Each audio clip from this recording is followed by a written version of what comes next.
Hello friends, welcome back to this channel. दोस्तों, आज हम एसआईपी वर्सेस लमसम के बारे में जानेंगे कि इन दोनों में कौन सा इन्वेस्टमेंट सबसे बेस्ट रहता है म्यूचुअल फंड में। इन दोनों मेथड्स में लोग ज़्यादातर कंफ्यूज रहते हैं कि किस में हमको इन्वेस्ट करना चाहिए और हमेशा ये सोचते रहते हैं कि किस में हमें ज़्यादा फायदा मिल सकता है। तो इसी कन्फ्यूजन को आज मैं इस वीडियो में दूर कर दूंगा। आज मैं आपको बताऊंगा कि आपको एसआईपी करनी चाहिए या फिर लमसम करना चाहिए, या फिर किन लोगों को एसआईपी करनी चाहिए या फिर लमसम करना चाहिए, ताकि आप ज़्यादा से ज़्यादा म्यूचुअल फंड से फ़ायदा ले सकें। और इस वीडियो में मैं आपको एसआईपी और लमसम दोनों के फ़ायदे और नुकसान दोनों बताऊंगा, ताकि आपका ये कॉन्सेप्ट इस वीडियो में क्लियर हो जाए। तो फिर बिना किसी देरी के चलिए वीडियो शुरू करते हैं।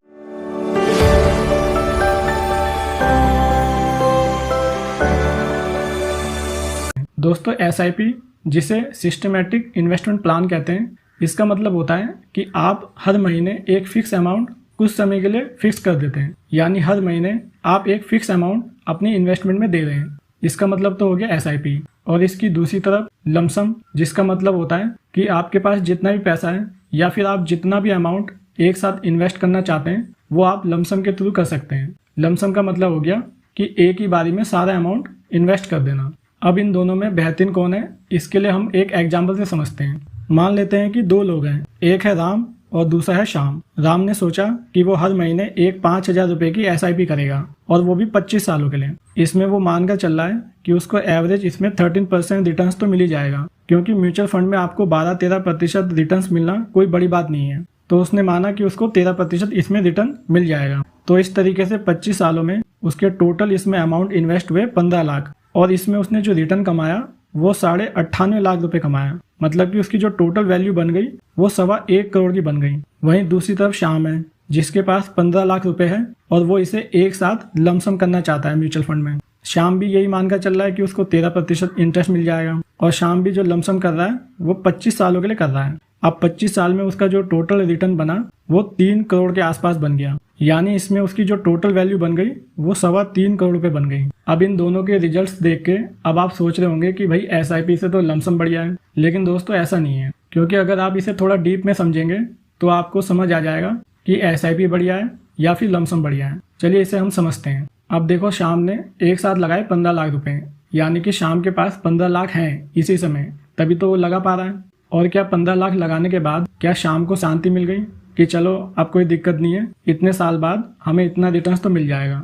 लेकिन दोस्तों, ऐसा नहीं है। 15 लाख काफी बड़ा अमाउंट होता है। एक बार जब श्याम ने इसे मार्केट में लगाया और अगर कुछ समय बाद मार्केट नीचे गिरता है तब श्याम को टेंशन हो जाएगी, क्योंकि 25 साल का समय काफी बड़ा होता है। इस बीच कई बार मार्केट डाउन भी जाएगा, कई बार अप भी जाएगा। तो लमसम में ये होता है कि एक इन्वेस्टर को मेंटली टेंशन हो जाती है, क्योंकि उसका काफी बड़ा अमाउंट एक साथ उसमें लगा हुआ होता है। दूसरी प्रॉब्लम लमसम इन्वेस्टमेंट की ये है कि मार्केट टाइमिंग इसमें बहुत बड़ा रोल प्ले करता है। मान लो अगर किसी इन्वेस्टर ने डाउन मार्केट में लमसम किए हैं, तब तो उसको कोई दिक्कत नहीं है। जब मार्केट ऊपर बढ़ेगा तो उसका रिटर्न्स काफी बढ़ेगा। बट अगर उसने इन्वेस्ट किया ऐसे टाइम में जब मार्केट हाई है और कुछ समय बाद जब मार्केट डाउन जाता है, तो ये अलग से उसको टेंशन हो जाएगी, क्योंकि पहले तो वो मार्केट जब अप होगा तो उसके लेवल पे आएगा जहां उसने इन्वेस्ट किया था। फिर उसके बाद जब वो ऊपर जाएगा तब उसको कुछ रिटर्न्स इसमें देखने को मिलेगा। तो इस तरीके की जो मार्केट टाइमिंग रिस्क है वो भी इन्वेस्टर को फेस करना पड़ता है। अब दूसरी तरफ है एसआईपी। एसआईपी में टेंशन वाला कोई मैटर ही नहीं है, क्योंकि जितना रिस्क लमसम में फील होता है इन्वेस्टर को, उतना रिस्क एसआईपी वाले को फील नहीं होता। क्योंकि एसआईपी वाले ने एक बार अपना इन्वेस्टमेंट फिक्स कर दिया होता है, तो वो ऑटोमेटिक उसके अकाउंट से हर महीने कटता रहता है, फिर चाहे मार्केट डाउन हो या फिर वो अप हो। इसमें एसआईपी इन्वेस्टर को ज़्यादा फर्क नहीं पड़ता, क्योंकि एसआईपी में रुपी कॉस्ट एवरेजिंग काम कर रहा होता है। अब ये रुपी कॉस्ट एवरेजिंग क्या होता है, आइए जानते हैं। इसे हम एक एग्जांपल से समझते हैं। मान लो आप एक किराने की दुकान पे गए 100 रुपये लेके, और आपने वहाँ 20 बिस्किट के पैकेट खरीदे, यानी आपको एक बिस्किट का पैकेट पड़ा 5 रुपये का। अगले महीने आप फिर 100 रुपये लेके पहुंच गए उस दुकान पर और आपने फिर बिस्किट के पैकेट मांगे, लेकिन आपको पता चला कि जो 5 रुपये का बिस्किट का पैकेट था वो अब गिरकर 4 रुपये हो गया है। तो अब आपको 100 रुपये में बिस्किट मिले 25 पैकेट, यानी 5 पैकेट एक्स्ट्रा।